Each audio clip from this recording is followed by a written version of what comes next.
Hello guys, तपाईँलाई स्वागत छ फेरि पनि नयाँ ब्लगमा। र आज चाहिँ म दाजुकोमा जानु थियो र बिहान छिटो उठेर म तयारी भएँ र आजको दिन चाहिँ एकदमै राम्रो भएको थियो किनकि आज चाहिँ कुकिङमा थियो। दाजुकोमा चाहिँ सानो प्रोग्राम थियो र त्यसमा चाहिँ कुकिङ गर्नुपर्ने थियो र कुकिङको लागि चाहिँ एकदमै दिन राम्रो भएको थियो, शीतल भइरहेको थियो है। र तपाईँले भ्लग हेर्नु होला। र दाजुले चाहिँ दिउँसै घर भत्काउनु सुरु गर्यो है, तर किन भत्कायो त्यो चाहिँ तपाईँलाई अगाडि थाहा हुन्छ। ब्लग चाहिँ अन्तिमसम्म हेर्नु होला। हेलो गाइस, र अहिले भने चाहिँ म चाहिँ यता माथि हाम्रो राजीव दाकोमा आएको छु है। तपाईँलाई अघि पनि भनिसकेको छु मैले। र यहाँनिर चाहिँ हाम्रो कुकिङ हुँदैछ भटाभट है। ग्रेभी बन्दैछ यहाँ चाहिँ एकदम तगडावाला ग्रेभी। यहाँ प्याज हल्का यसलाई तेजपत्ता हालेर हो, हल्का मसलाहरू हालेर फ्राई हुँदैछ।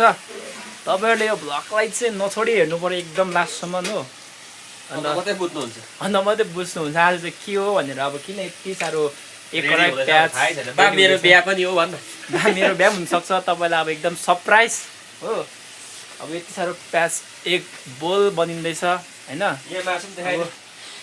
मासु फेरि मासु पनि पाक्दैछ यहाँनिर चाहिँ फेरि मासु पनि पाक्दैछ। अब एक भाँडा पाक्दैछ हो। अब तपाईँहरू कन्फ्युज नहुनु हो, भरे भन्छु म चाहिँ लास्टमा। अब लास्ट भिडियो शुभ खबर छ तपाईँहरूलाई। आज भने दिन चाहिँ एकदम शीतल भइरहेको छ है, धुम्मिरहेको छ तर पानी चाहिँ आएको छैन। पानी नआएर चाहिँ एकदम दिन राम्रो भइरहेको छ हो। अन्त दिनहरू जस्तै छ, एकदम एकदम शीतल भइरहेको छ। आज किचनमा काम गर्नेलाई चाहिँ एकदम शीतल। घाम लागेको भए चाहिँ पसिना चुहेर अलिक ग्रेभी मिसिन्थ्यो होला कि, तर आज चाहिँ एकदम शीतल भएकोले चाहिँ त्यस्तो हुँदैन। अन्त दिनहरू यस्तो छ है गाइस, एकदम मजाले पाक्दैछ है। यो चाहिँ भरे अब आउनेलाई चाहिँ हात चाटेर हो, हातदेखि जिब्रोले चाहिँ खुट्टादेखि चाटेर टक्कसम्म चाट्ने मन पऱ्यो नि, त्यतिको मिठो चाहिँ हो। अब यो पछि यसको टर्न चाहिँ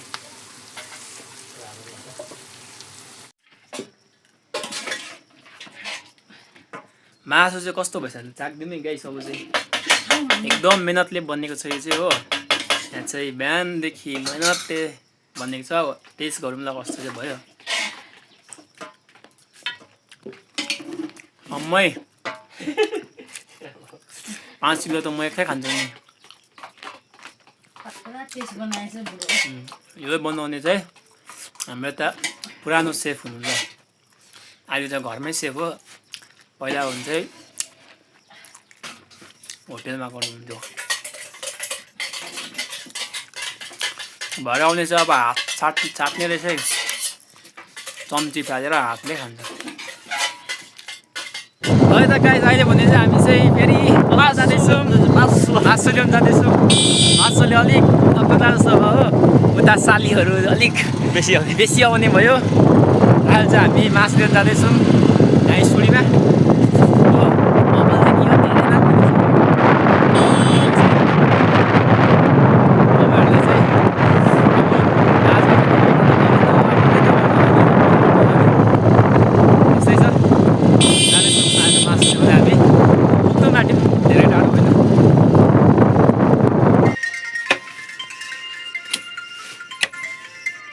भाउजूले के को मासु काट्नु भएको? हजुर, मै सानो गोरु काट्नु हुँदैछ भाउजूले चाहिँ। यहाँ एकदम सिङ नभएको, चुच्चो भएको, 2 खुट्टे मात्रै, अन्त पखेटा भएको। के चाहिँ भयो बहिनी, के चाहिँ भयो? के भयो? अहिले भने चाहिँ हामी चाहिँ मासु लिएर फर्किसकेको छौँ होइन। मासु लिएर फर्किसकेको छ एकदम 80 को स्पिडमा, 120 पुग्नु आँट्यो हो। हामी चाहिँ यहाँ मासु लिएर आइसकेको छौँ। यादन दाको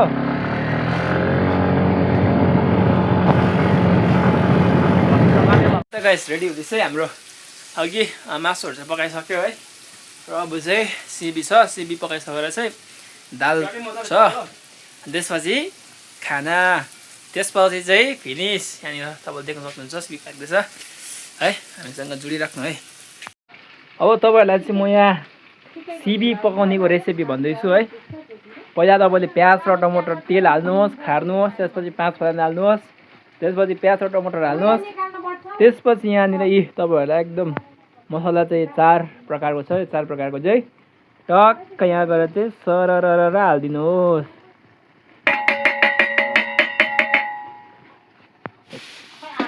यहाँ चाहिँ राजा भाइले चलाउँदैछ प्याज होइन, एकदम टेस्टी बनाउने हो, टेस्टी एकदम मिठो।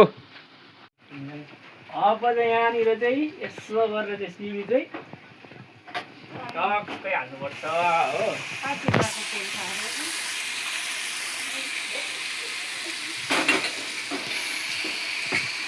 भरे चाहिँ अब हात काटेर हो भित्र नि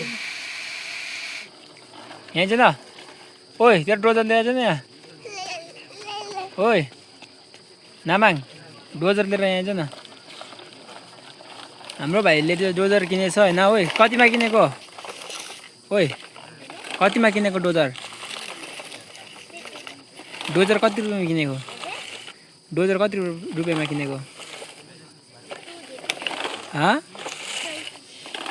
20 रुपियाँमा किनेको। यो चाहिँ मान्छे भाइको बाइकहरू हो। गाडीहरू चाहिँ पर छ है, बाइक छ। यहाँ चाहिँ हाम्रो नामाङ भाइ खेल्दैछ। ल त गाइस अहिले भने चाहिँ सबै सकियो। अब चाहिँ हाम्रो टर्न आयो खाना खाने बेला हो। अब राजु म भएर चाहिँ खाना खानु आँटेको।